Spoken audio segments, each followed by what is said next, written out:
out of the way so they can get nice pictures of you. So, Dr. Abs, what?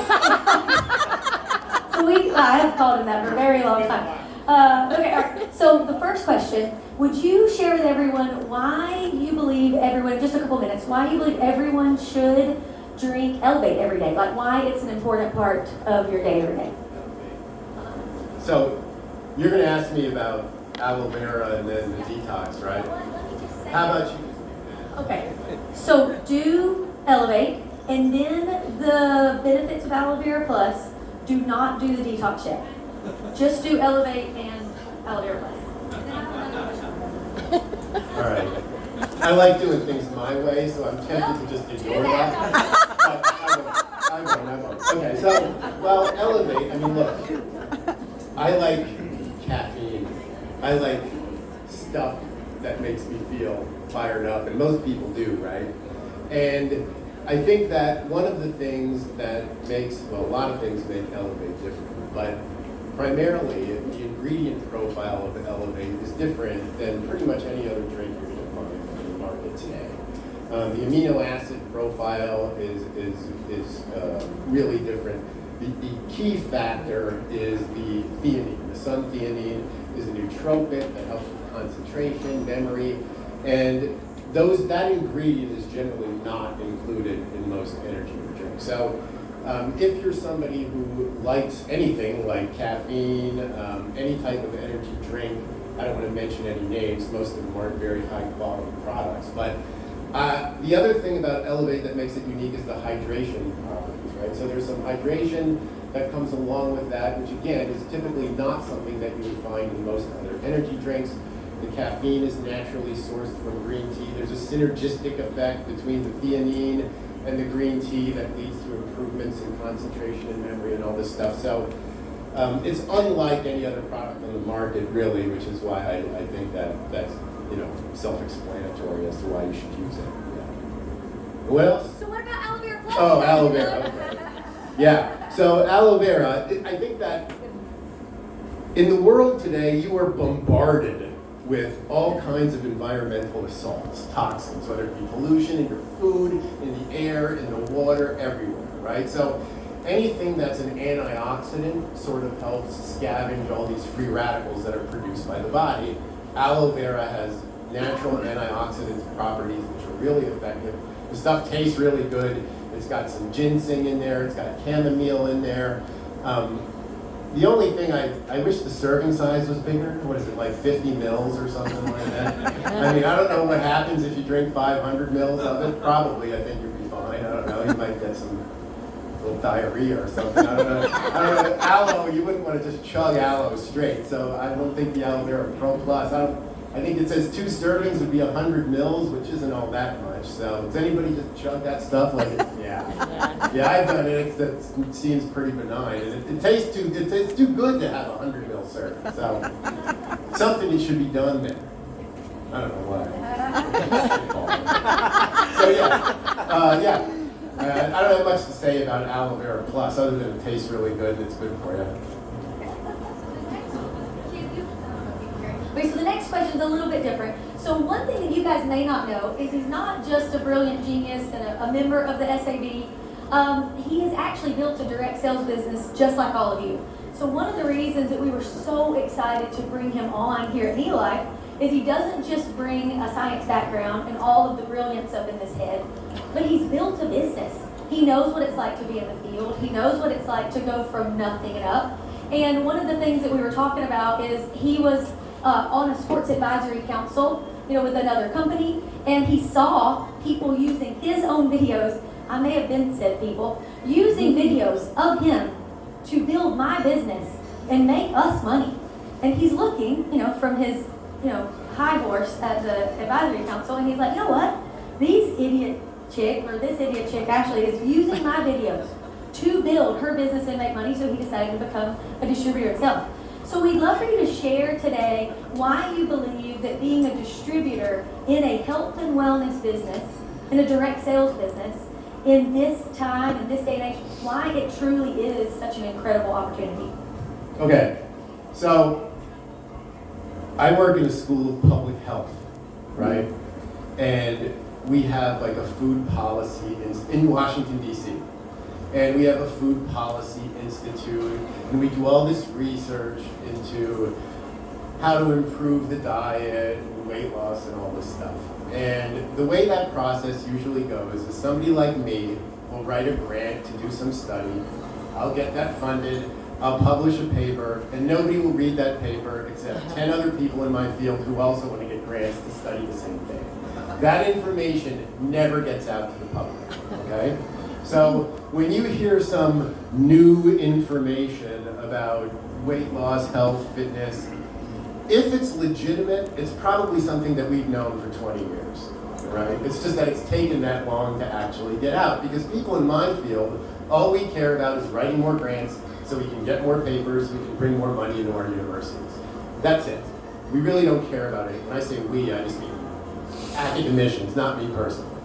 So this bothers me because, and this has always bothered me, because I'll spend 10 years doing weight loss research and write 50 papers that nobody ever heard of, but then somebody gets on Instagram, and if they're wearing the right color spandex, and if they look good enough, they can talk about their cotton ball diet, and 1 million people will go do the cotton ball diet. Whatever, I just made that up, I don't know. So the point is, the information that influences people in terms of health, exercise, diet, does not come from people like me. It comes from influencers, right? So, getting back to the story here, when I was involved with that other company, I was on their advisory board. And I would come to things like this. And people like Nicole and Alan and Nada would get up and tell their stories. I'm sitting there waiting to give my little spiel. And I'm listening to these stories, and listening and listening and listening. And so like 6 or 7 months goes by, and I keep getting invited to these events, and I keep hearing these stories, and I'm thinking to myself, I could kill this.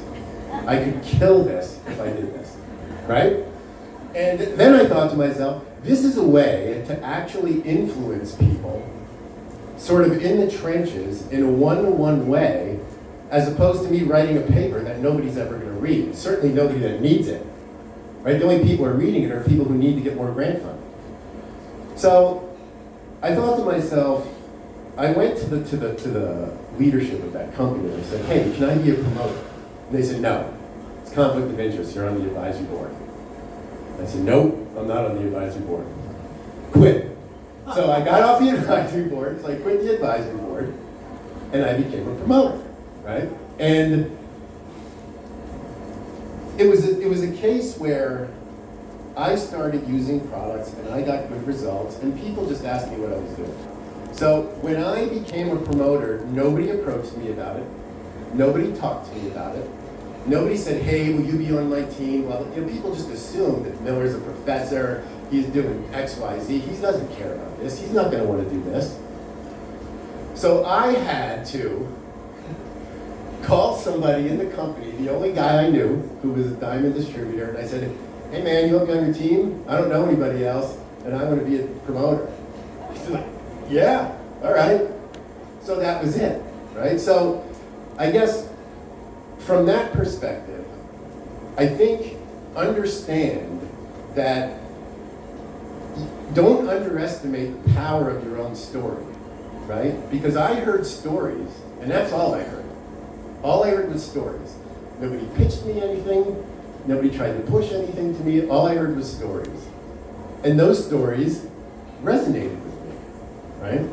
Now, me and my wife both had high incomes at the time. We didn't really need the money, but money brings security, right? And when I say we didn't need the money, what I'm saying is we didn't need stuff, right? We don't need more stuff, but having a backup plan, a plan B, multiple revenue streams, it brings an incredible sense of security, right? And don't think that people are immune to this or that people won't want this based on where they are currently. Most people just made the assumption that I would have no interest in working this as a business, right? And I didn't have any interest in working it as a, if you would have asked me, I would have said no. But going to the events and just listening and doing nothing else, just listening, I made the decision on my own that this is something that I wanted to do. So, you know, when people say to me, you know, how do you talk about meal life to other people? It's more important that you get in a position where they're coming to talk to you, right? And that happens based on your own example. The most powerful sort of example of leadership that you can present is your own personal example. What are you doing? Are you doing things that people are going to follow? Are you saying things that people are going to be excited about? And if you don't have a good story, you need to get one. Develop one. Make one. However you got to do it. But don't be afraid to tell your story. Right? Now, and I say this because getting back to what I do for a living, the stuff that we do does not move the needle in terms of health. Right? People are obesity is the worst it's ever been. More people are overweight than ever. This morning I was thinking about what I was going to say here, and just for the heck of it, I decided to look up what is the youngest person to receive gastric bypass surgery. Any guesses? 2 years old. 2 years old. Okay? Drugs like Ozempic and Wegovy are approved for 10 and older. Kids 10 and older. Yeah. So Ozempic, a drug that's for type 2 diabetes, is approved for kids 10 and older. So what I'm saying is, what we do in our profession, my profession, being a professor in the nutrition world, does not move the needle in terms of health. What you do will, right? Because like I said, influencers move the needle. So if you can be an influencer in the world of Neolife and have people looking at you and saying, hey, that's something that I can do, that's something that I want to be, that's going to move the needle, right? I mean, I can tell you that I published X articles in Medicine and Science and Sports and Exercise. Most of you, if not all of you, have never even heard of that journal, Medicine and Science, and nor will you ever. You'll never see an article anywhere from it, but that's where we publish. Why? So that we can use that to reference ourselves so that we can get more money to do more studies that nobody's going to read. Okay? So you guys are the ones that are really in control of the way this goes. I mean, think of the popular diets that you've heard of. The ketogenic diet, right? Everybody's heard of the ketogenic diet. Do you think that there's enough evidence to really support the popularity of that diet? No. There's enough anecdotal evidence because people talk about it, but there's not enough. If there's anything, if you look at the scientific evidence for it, you wouldn't be doing it, right? The general public will basically go against published research if the right influencer tells them what to do. So you need to be the right influencers, right? And the opportunity, we're not getting any healthier. I'll tell you one more thing. Well, until you just tell me I'm going too long, because you know me, I'll just ramble. So, 73% of all the calories in a grocery store are classified as ultra-processed foods. Now, an ultra-processed food is something that has 5 or more ingredients that you basically couldn't recreate in your kitchen. So, if 73% of the calories in your grocery store, 73% of the foods in the grocery store are ultra-processed. Now, the thing about ultra-processed food is they don't fill you up. All the fiber's removed. So the more ultra-processed foods you eat, the more fat you're going to gain. So if 73% of the foods in the grocery store are ultra-processed, that means 27% aren't. Now, you've all been to the grocery store in the past few years. If you go out and buy organic produce, do you think the average person can really afford to buy the foods from those 27% as opposed to the 93%? The food that the government wants you to eat, the healthy foods, is so prohibitively expensive you'd never really be able to afford it, right? People are forced to eat from those 73% of the ultra-processed stuff that has really long shelf life that can sit there forever, right? So as long as we have a food supply that is essentially keeping America, well, the world, whatever America does, the world eventually follows, right? We always usually lead in terms of negative stuff, and then everybody else catches up eventually. So There's no evidence that the U.S. has any interest in changing the way we work with food supply, right? You know, large, huge farms get all these subsidies, small farms don't get anything, right? So the food system is set up to make the American population sick. Yes. Now, it's not intentional, it's just that's the way it is. And it's up to you. The responsibility lies with you as an individual to make sure that your health is where it's at, right? It's up to you. You cannot, I don't want to say that. I hate talking like this in this situation because I tend saying things that get me in trouble.